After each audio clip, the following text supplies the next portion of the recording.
Hello, Kafden fans! So, nagkatampuhan pala dito, no? Ngayon ko lang ito napansin, during premiere night nila ito mga kasembreros, nung time na pinahiran. Kasi walang audio at that time nung nakita ko ito. At saka napanood ko ito maraming beses. Pero kagabi ko lang nakita, no? Or kanina pala mga kasembreros nung pinost ng isang admin na parang pala no, nung time na parang medyo nagkatampuhan ng konti. Hindi naman kasi parang si Ma'am Catherine parang parang nag-deadman ng konti kasi parang nagselo siya dito na parang may nag-hug sa'yo, sabing gano'n. Sabing gano'n, Catherine.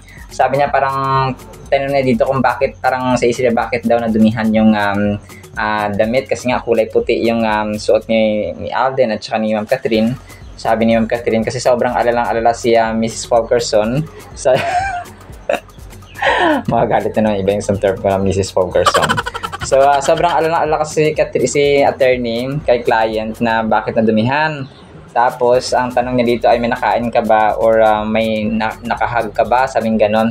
Tapos sabay parang sabi pa ng term dito ay lagot, sabing ganon. Kasi di ba humingi siya ng tissue mga kasembreros. Tapos si Ma'am Catherine, si Sir Alden naman ay parang ngumiti-ngiti, no? Parang haharap sana kay Ma'am Catherine. Pero wala na, parang nag-deadman na si Ma'am Catherine mga kasembreros, no? Parang hindi na siya tumitingin. Sorry po. Parang si Sir Alden, parang tinitingnan si Ma'am Catherine sa huli para kunwari ay parang pa-segue no, tinitingnan si Ma'am Catherine na nai-inlove si Soiti. In love si Soiti kaya Morena, kaya attorney mga kasamas. Pero wala na, lagot na, no? Parang nagkatampuhan nga yung dalawang to mga kasamas. Pero si Ma'am Catherine kasi parang nag-deadman na siya, no? Kasi baka na may it's either medyo nagtatampo siya ng konti dito dahil nga may nakahag na naman si Alden kasi nga masyadong clean yung si Tisoy. Tapos pwede naman ding parang walang nagbigay ng tissue, no, kay Ma'am Catherine, kung kaya siya medyo nagdedma, no, baka pwede rin itong isa sa mga reasons mga kasembreros, no, kasi si Soiti parang parang sabi naman nag-comment dito, action speaks louder than words talaga, kasi si Soiti ay panay tingin yung kay Ma'am Catherine na parang sana ay parang sana ay titingnan kanya parang okay lang ba tayo, parang ganun ba, ganun yung galawan ni Soiti na kapag tumingin ka sa akin tapos napasmile ka or parang okay lang, so okay tayo. Hindi tumingin si Ma'am Catherine at that time mga kasembreros.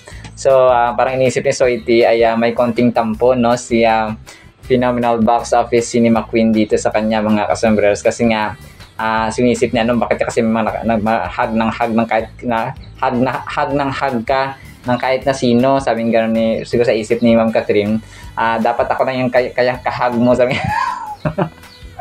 Hindi, joke lang po mga kasus, pinapatawa ko lang po kayo. So yun po, no. So kanina ang kulit kasi kagabi ko lang nalaman nung nakita ko ang post ito, tapos may caption, tapos nga parang narinig ko na yung audio niya mga kasembreros, kasi dati wala akong idea na ganun pa, na parang nagkakonting tampuhan pala ang Kafden dito mga kasembreros. So pero no, that was during premiere night pa. So update tayo mga kasembreros. So mamaya merong watch party sa Netflix mga kasembreros, maliban sa mga block screenings na ginawa para sa Out of Order, ay meron po tayong Out of Order watch party ngayon, October 14, 8 PM mga kasembreros, mamayang alas 8 ng gabi. Iset na natin yung ating mga alarm para sa panibagong night topics na naman mga kasembreros at saka discussion. Yung mga admins kasi sa Twitter ay parang may mga discussion sila mga kasembreros, no? Na kung saan nga ay ang Out of Order ay talagang relevant ngayon, no? So sabi dito ng Alden Trendsetter ay it's time we'll have another Out of Order watch party tomorrow. So kagabi ito pinost mga kasembreros. So ngayong araw, October 14, 8 PM, set your alarms for another night of topics and discussions on Twitter or X, this time mostly related to our dear Alden Richards. So see you, A-Team Alden and Out of Order supporters. So yun nga, no, tapos yung picture ni Sir Alden dito. So mamaya tayo October 14, no, mag-Out of Order watch party tayo sa Netflix, no. So set your alarms mga kasembreros. And then ito, may nag-post na ng picture na sobrang nagpapasalamat sila. Ibang team ito mga kasembreros, no, doon sa may natulungan ni na Ma'am Catherine at saka Bernardo family, no, ni na Mami Min, doon nga sa Cebu, no, na biktima ng lindol mga kasembreros. So dito ay may mga groceries, and then yung mga team ni Ma'am Catherine mga kasembreros. So marami actually yung nagpasalamat sa dito sa Bernardo family. Hindi ko na sinali dito yung iba mga kasembreros, pero marami, no, marami ang dito ang nagpasalamat at saka nagpahatid ng kanilang taos-pusong pasasalamat sa Bernardo family na talagang nadistorbo, at saka nadistorbo, parang they went out of their way or their comfort homes mga kasembreros para maghatid ng tulong para sa mga nasalantangan ng calamity or lindol mga kasembreros. And then ito, yung PBO or Philippine Box Office na Facebook page ay na-feature nila kanina yung Out of Order ni Sir Alden mga kasembreros, hosted by Ma'am Filmela Baranda, na kung saan sabi niya dito ay ginanap ang isang red carpet para sa, hindi ko alam kung bakit kagabi lang nila kanina lang nila to pinost, no, medyo late sila, pero siguro ganun talaga, no, kailangan series ng pagpo-post mga kasembreros para hindi mawala sa trend, no, yung Out of Order mga kasembreros. Parang technique ito or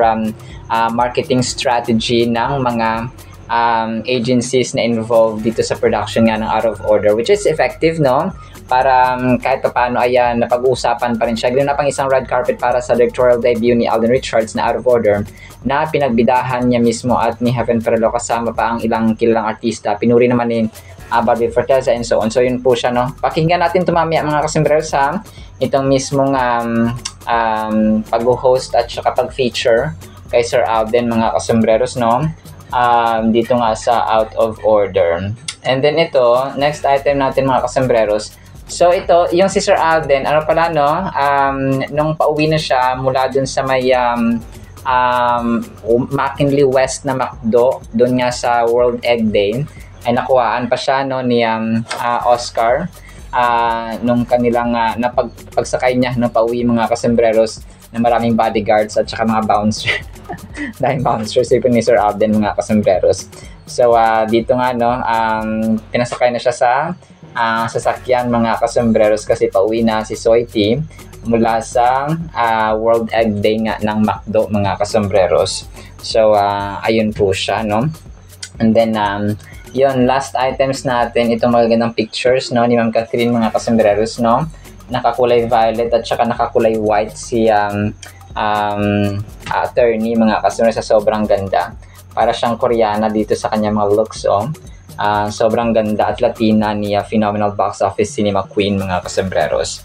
Pero medyo na-enhance ito ng konti, no, na mga pictures ni Ma'am Catherine, pero sa personal ay sabi ng mga tao, ay sabi ng mga fans, ay tao ba ito? Kasi parang hindi naman sobrang ganda, parang hindi tao, no, parang hindi human being. So out of expression, no, na kanilang nakita si Ma'am Catherine sa personal na sobrang ganda.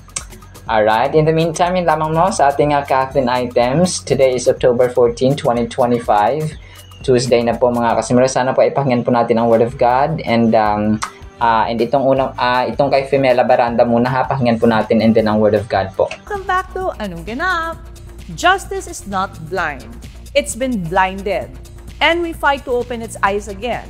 Yan ang napapanahong kwento ng trending movie ngayon sa Netflix, ang Out of Order. Marami ang pumupuri sa directorial debut ng kapuso royalty na si Alden Richards. Out of Order, Anong Ganap?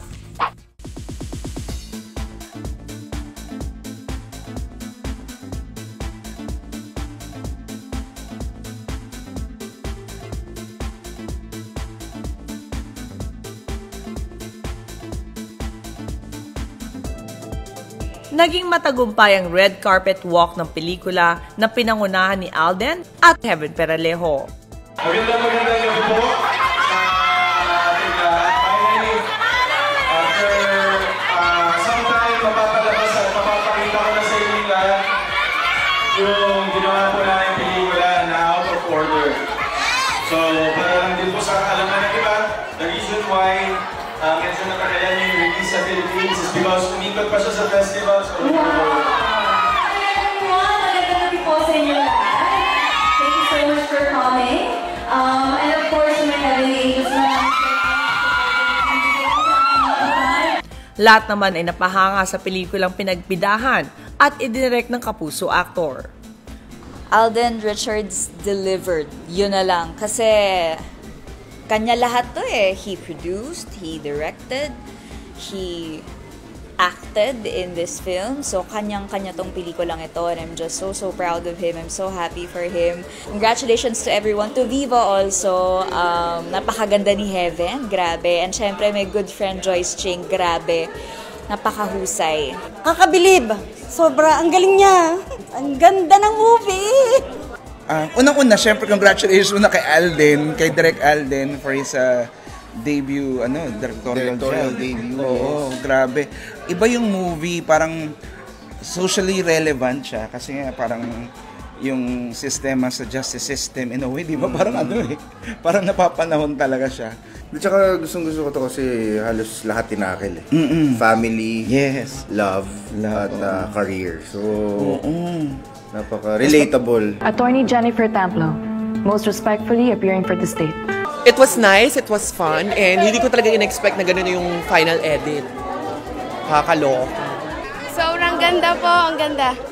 Sana mo pa Ganda, sa congrats, October. Direk Alden. Congrats. Yes. Wow, ang galing talaga. Galing-galing ni Director.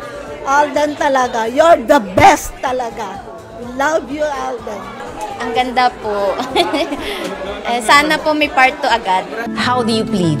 Not guilty, Your Honor. Sana po may part 2. Maganda. Galing po, ang ganda. Ganyan ang tunay na pelikula, pinag-isipan, may istorya at may isip. Sobrang ganda po. Very interesting siya kasi may parang meron ka matututunan na parang learning. Sobrang relevant niya nowadays. And isa siya sa the best na papanood din ng mga Gen Z ngayon. Kasi dapat maliwanagan tayo about politics eh. Dapat mangialam tayo. A person is innocent until proven guilty beyond all reasonable doubt. Hindi mo akalain na first movie lang to ni Direk Alden. Kasi parang, ang ganda eh. Yung roller coaster ng feelings na parang may comedy, ang ganda ng time yung comedy, merong romance, meron din mystery, may parang thriller na rin. And so, parang wow, I'm so proud to be part of this beautiful film. Kumbaga, ang ganda rin ng mensahe nung pelikula. Kaya yun ang trabaho natin. Ang maipakitang may reasonable doubt. Grabe, this is something different for me. I mean, this is the first time that I've experienced that a film streaming on Netflix has its own premiere. And of course, I'd like to thank Viva and my team, Myriad Entertainment, for mounting this event. Iba pa rin kasi, when you watch Netflix kasi, syempre, to the ones who watch the platforms, minsan kasi, di ba, sa mobile phone, or sa tablet, or sa laptop, yung iba, syempre, may mga malalaking TV sa bahay nila. But it's still a different feel if you're able to watch it in the cinemas. Out of Order now streaming exclusively on Netflix. Para po sa ating Word of God, sobrang ganda po nito ha. This is a reminder para sa atin. Ang title po, Lahat Natin. Marcos 12 verse 30. And you shall love the Lord your God with all your heart, with all your soul, with all your mind, with all your strength. This is the first commandment. So, alam kong naririnig natin ito parati mga kasambreros, pero kailangan nating i-remind yung ating sarili na kung saan na ba natin nilalagay yung ating first priority, yung ating first love mga kasambreros, yung first na dapat nating inuuna sa ating buhay. Ano nga ba yung top 1 sa schedule natin at agenda araw-araw? Naka-inline pa ba? No? Nakuha pa yung panahon ba natin at oras sa bawat araw? Ay naglalaan pa rin ba tayo ng panahon sa Panginoon? Because He is our Creator, He is our God, He is our first love because He first loved us mga kasambreros.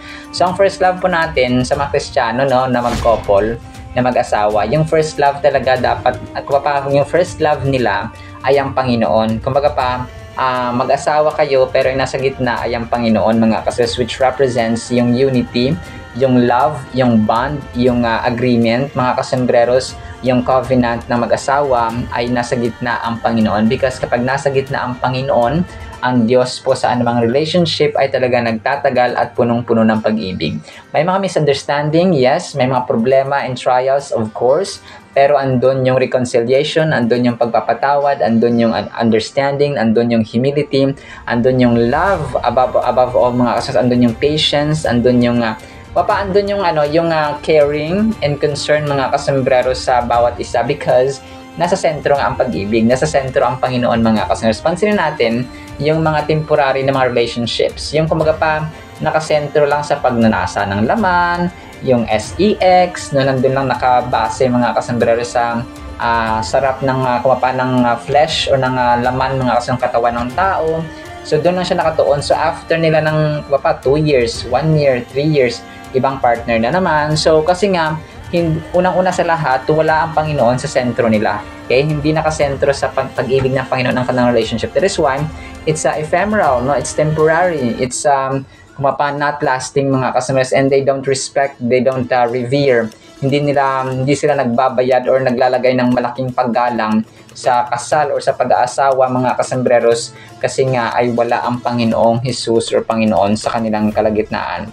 So, ngayon ay nire-remind tayo ng Panginoon sa Mark 12:30 mga kasambreros na yung kahalagahan ba ng wholehearted devotion at saka commitment sa pag-ibig natin sa Panginoon mga kasambreros. Kapag tayo ay may commitment tayo sa ating asawa, sa ating jowa, sa ating magulang, and so on, ay di ba, talaga naglalaan tayo ng panahon, binibigyan natin, we give our effort, we give our all mga kasambreros, kasi nga mahal natin ang tao. Especially sa mga lalaki, no, na kumbaga pa nanliligaw or mahal na maling ang asawa nila. So, they give their all mga kasambreros kung anong meron sila. Lahat ng effort, lahat ng time, lahat ng energy, kaperahan man dyan. So, talagang binibigyan nila because mahal nila ang tao, mahal nila yung asawa or jowa nila. So, how much more sa ating Panginoon? Okay? This is a reminder sa atin na nag-emphasize ng totality ba ng ating being. Okay? Yung sabi dito ay heart, mind, soul, and strength. So, yung 4 na ito na components sa ating relasyon sa Panginoon mga kasambreros ay dapat binibigay. Kasi diba, parang hindi natin kaya na lahat sabi dito nga, diba? Love the Lord your God with all your heart. Diba? Doon pa lang sa unang sa unang commandment, unang phrase na ito mga kasos, bagsak na tayo. Kasi nga nahati naman yung ating mga attention minsan, no? Kasi kung nahati ang ating attention, which is okay naman mga kasos kapag meron tayong ginagawa, meron tayong kumapa yung ating, hindi naman ibig sabihin kasi neto na hindi ibig sabihin nito na with all your heart ay lahat na lang ng ginagawa mo ay doon sa Panginoon, no? Maaring tatrabaho ka, maaring naglilinis ka, maaring nasa opisina ka or sa eskwelahan or sa mall. Pero yung spirit ng Panginoon ba, yung love, yung joy, yung peace, yung patience, yung gentleness, kindness, faithfulness, self-control. So yung mga ito ay dala-dala mo mga kasambreros. So ibig sabihin, nasa puso mo, okay? You have God with all your heart mga kasambreros. So with all your mind, no? Hindi naman ibig sabihin na hindi tayo mag-iisip na kung anong plano, ano yung gagawin, ano yung lutuin, ano yung next na step, ano na next na desisyon, na plano. So hindi naman ibig sabihin na ganun mga kasus. But kapag tayo ay kunwari farmer, kapag tayo nasa opisina, pero ang nasa mind natin is to glorify God, na parang ganun ba? We have that spirit of God mga kasunod sa ating buhay. Imagine what it means to love God with all your heart, with your deepest emotions, desires, and intentions. How about loving Him with all your soul? With your very essence and identity, and to love God with all your mind, with your intellect, understanding, and thoughts. Lastly, and to love God with all your strength, with your physical abilities, actions, and efforts. This verse challenges us to offer our whole selves to God. So, talagang mahirap siya mga kasambreros, pero dito masabi na lahat ng hirap mo ay worth it kapag ibinigay natin mga kasambreros. Kung try lang natin, no? Subukan natin ang Panginoon mga kasambreros at makita natin yung greatness, yung kanyang amazing plans, yung kanyang dakilang pag-ibig sa atin na napatunayan niya na once and for all nung binigay niya ang kanyang kaisa-isang anak mga kasambreros na si Lord Jesus Christ. Parang kabaliwan na ibigay mo yung anak mo, di ba, sa mga tao, tapos ipapako lang sa krus, pahihirapan. So parang hindi mo matiis, no? Ako kapag nakita ko yung Passion of the Christ, talagang hindi ko na-attain yung aking sarili na ipikit yung aking mata, parang kailangan tumalikod. Parang hindi ko siya ma-attain na tingnan kasi ganun katindi, ganun kagrabe ang pag-ibig ng Diyos sa atin kung isipin natin.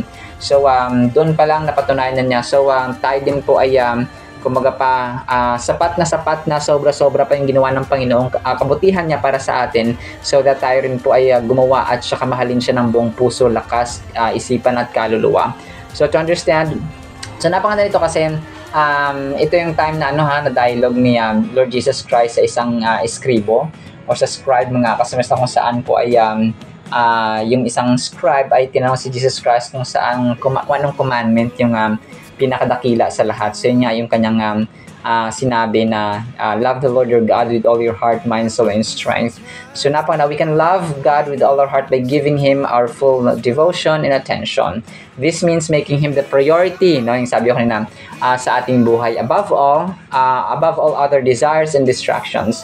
We willingly surrender our own will and desires to God, seeking to obey Him and follow His ways in everything we do by truly loving Him with all our heart. Loving God with all our heart also involves cultivating a deep and intimate relationship with Him through prayer, worship, studying His Word, and spending time in His presence. So, itong panahon, itong oras talaga, yung pinakamahalaga kasi love language, isa sa mga love languages, di ba yung time, yung quality time mga kaso. Naglalaan ka ng panahon. Kunwari, asawa mo, jowa mo, kapatid mo, or ano man sino man dyan mga customers, no? You spend time with them because you love them, no?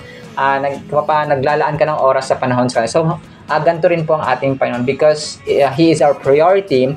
We spend time. Hindi kawalan sa atin na mag-spend or maglaan ng oras sa Kanya sa araw-araw because we love Him, no? And He loved us so much, mga kasambreros, without comparison, without equal, hindi pwedeng pantayan ang pag-ibig ng Diyos sa atin. Kulang pa yung panahon natin kulang pa yung panahon natin araw-araw na ginugugol sa Kanya to show that we love Him back, mga kasambreros. So, parang ito lang yung pinaka-maliit na pwede nating ibigay at saka ipakita sa Kanya na we love Him as we, nagbabasa tayo ng Kanyang salita, nananalangin, nag-worship mga kasambreros, nag-share ng Kanyang salita sa ibang tao, yung Kanyang kabutihan, yung Kanyang pag-ibig, at yung Kanyang kabutihan in general, mga kasambreros, yung Kanyang awa, no, sa atin. So yung pagbabahagi natin, yung nagiging witness tayo na siya po ay mabuti, siya po ang Diyos ng mga Diyos at Hari ng mga Hari. So siya ay pinaka sa lahat ng pinaka.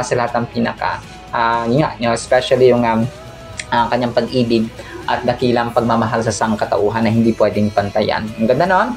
Ganda ng verse ito mga kasos. But in the meantime, yun lamang po sa Word of God pagpalain po tayo ng pag-ibig, no? Pananampalataya, pag-asa na nagmumula sa ating Diyos. In Jesus' mighty name we pray. Amen and amen. See you sa next segment mga kasos and paalam po.